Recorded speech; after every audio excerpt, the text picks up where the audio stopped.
Greetings, Peace United Church of Christ. What a joy to be with you today.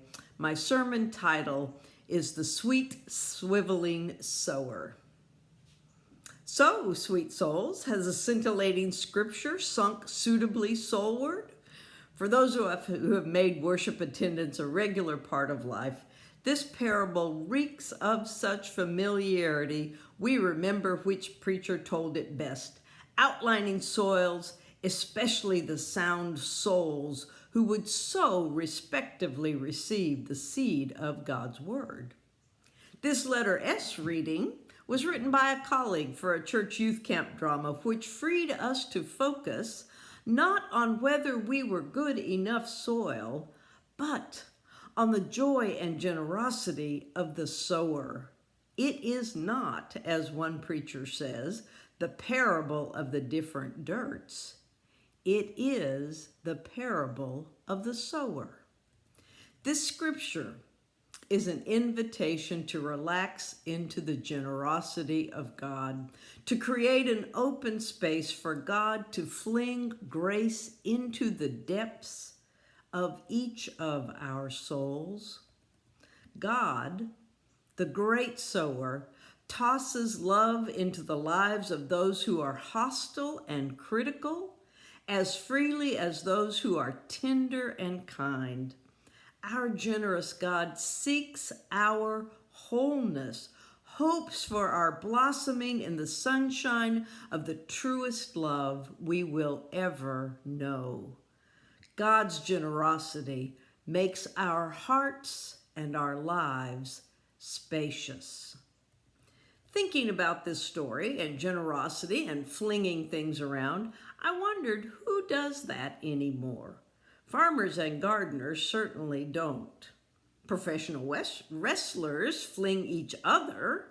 Those cute little flower girls walking before the bride daintily drop petals. They come close, but only if they misbehave does that generate much excitement. And then I thought of parades.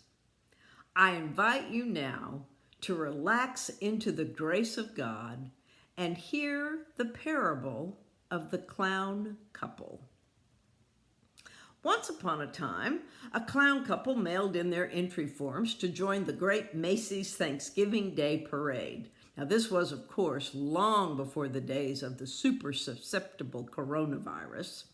They danced with joy when word came back that they had won a place in the extravagant event.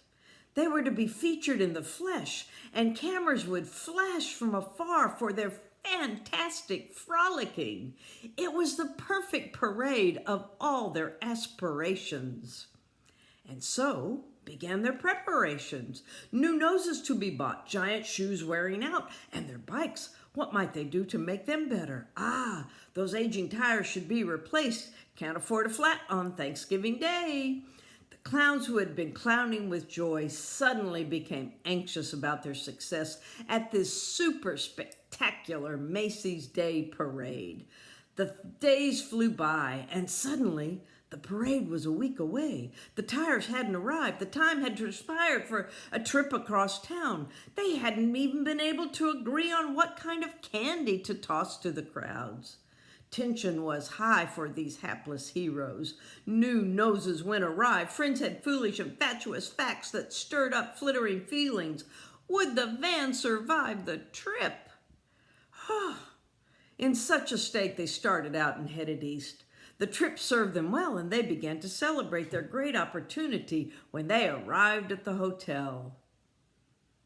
Alas, it seemed the reservation had slipped away.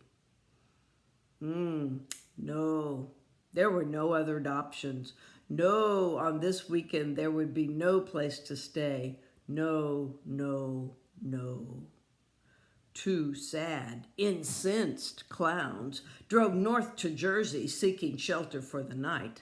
Well after dark, they found themselves at a place which mostly rented by the hour. It was the best they could do. They threw their weary bodies into bed, but only after carefully explaining how very, very important was that wake-up call.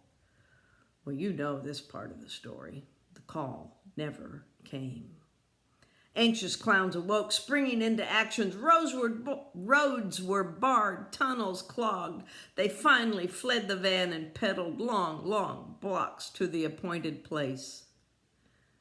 They had missed their lineup. They would not be allowed late entry.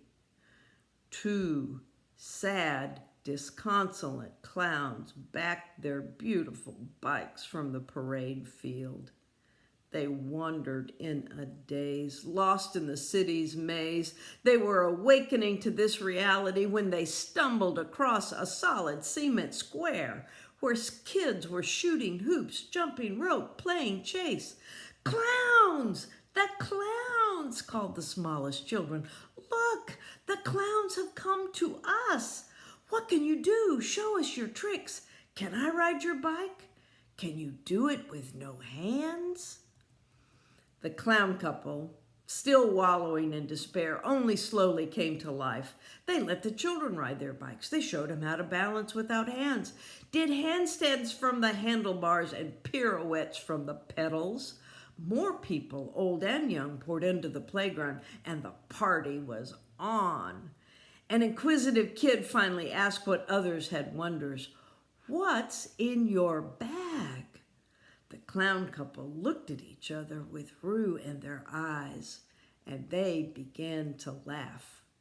Chuckles soon became large gulping laughter, captivating all around. They dug deep into their bags and began tossing candy everywhere, into outstretched arms, over balconies, into the streets, across barriers, through tenement doorways. They marched with a band of festive children through the streets, pitching candy to human and critter alike, slinging sweets with supreme satisfaction. The more candy they tossed to others, the more they seemed to have. It made no sense to this clown couple that their bags weren't flopping empty. For the first time in weeks, sense didn't seem to matter. Their joy had never been greater, the cheers of the crowd never more genuine. They joked and jested with ease and delight.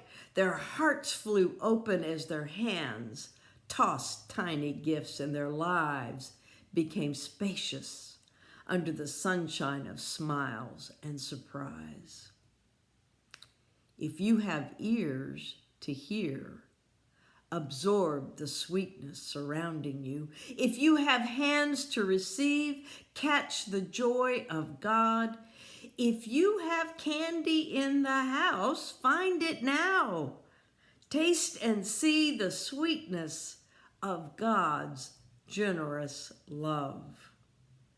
May we all be blessed to feast with our giving God, and one day to celebrate our togetherness again.